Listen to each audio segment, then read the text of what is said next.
Salut tout le monde, c'est Ginji pour GinjiDR et on va parler cette fois-ci du QQ ou QCCP. Donc, qui veut dire qui, quoi, où, quand, comment, combien et pourquoi. Alors cette vidéo va être plus courte que d'habitude parce que je vais expliquer ça de manière très très simple. Ça vous est déjà arrivé d'écrire des scénarios, des pages et des pages de scénarios sans que ça vous ait jamais servi à rien. Et les raisons pour lesquelles ça arrive, je pense que après avoir analysé ou peut-être même après avoir discuté avec vos personnages, vous vous en êtes, quand je dis vos personnages, je voulais dire vos joueurs, vous vous en êtes rendu compte. Et du coup, ça peut vous décourager.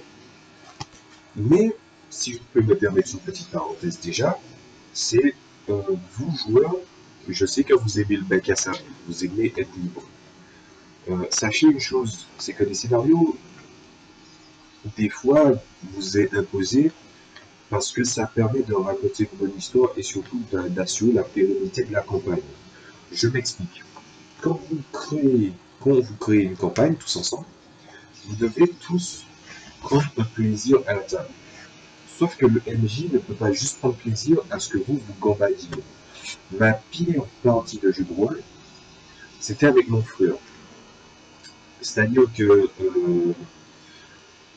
je pense que j'ai fait la remarque dans les questions de Rollis, mais en gros, dans Warhammer, il voulait jouer toujours tout le temps de bac à sable, et se contenter de piquer de l'argent, ou de voler, en gros, sans jamais faire aucune aventure.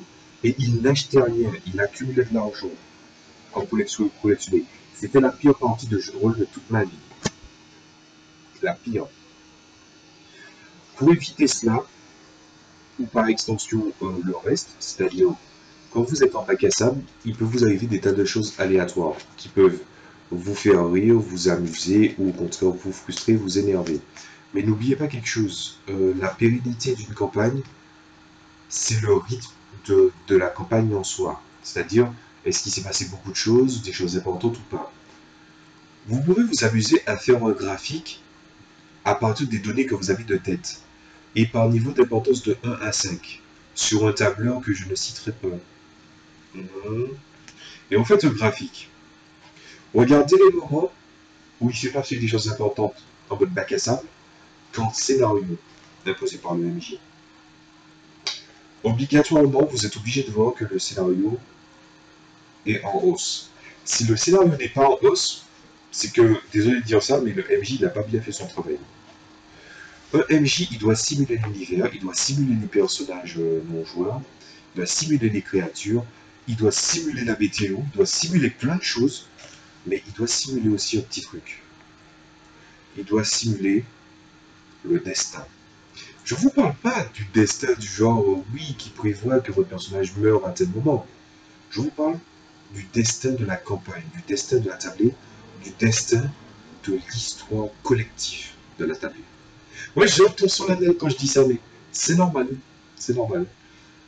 Parce que ce petit quelque chose, et c'est le ciment qui va construire votre histoire et qui va souder tout le monde ensemble pour que vous vous proposiez à vous-même le meilleur. Si dans les graphiques, et je vous conseille de faire le graphique collectivement, et que vous voyez que la partie scénario est plus basse, vous avez juste le mouvement. Ça s'appelle le mouvement de l'aile de deuil, je crois. Les Égyptiens adoraient ça. Bon, ouais. Après, avec partir au couilles comme ça, bon, allez, on va reprendre. Quand vous voyez que c'est aussi bas, par rapport quand vous étiez en mode bac à sable, il y a un problème. Vous ne devez pas juste raconter une histoire, les MJ.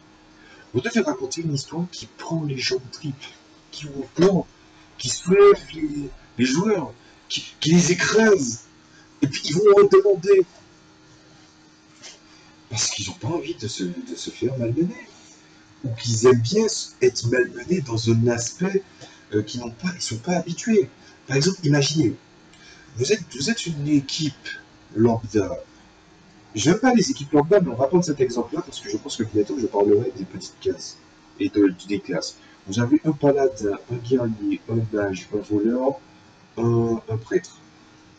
Sauf que le paladin, il doit essayer de convaincre la famille de sa dulcinée d'accepter les épousailles.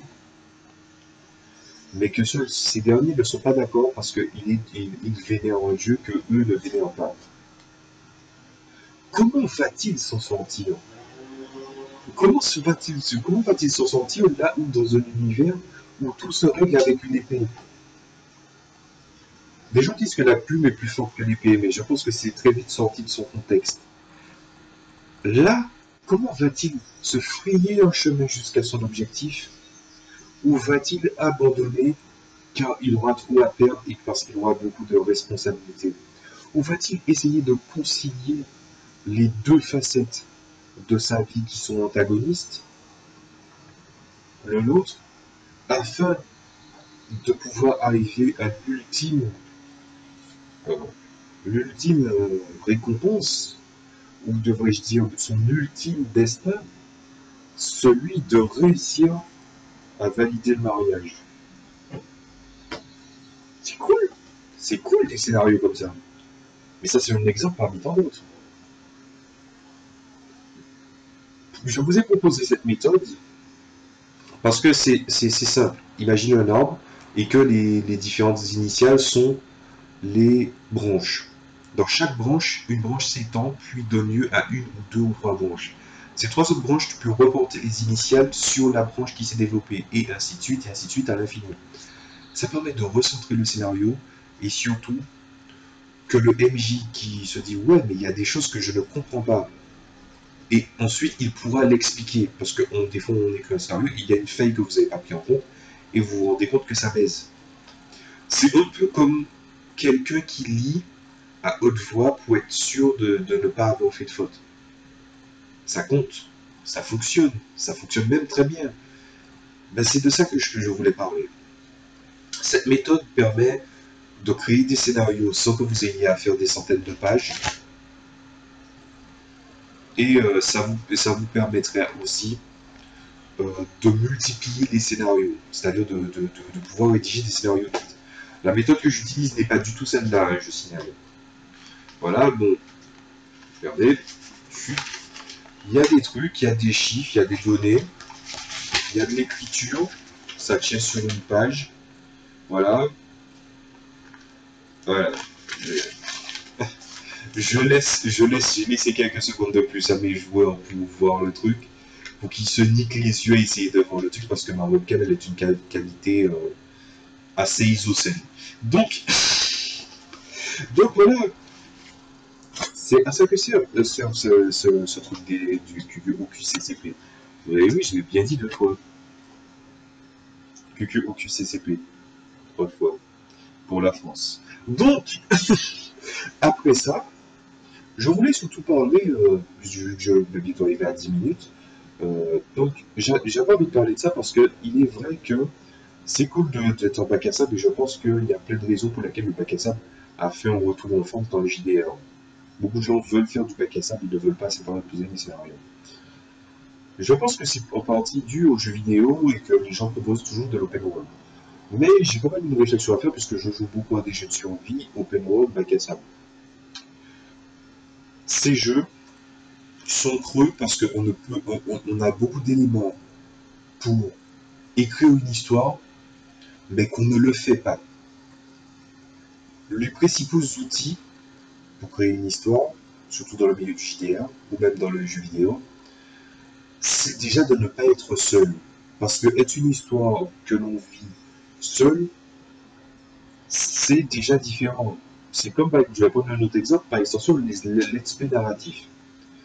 Je pense que à l'avenir dans ma chaîne, je l'ai déjà dit dans la présentation de ma chaîne, je vais faire du gaming, mais du let's play narratif. Et j'avais choisi Starbound. Pourquoi j'ai choisi Starbound?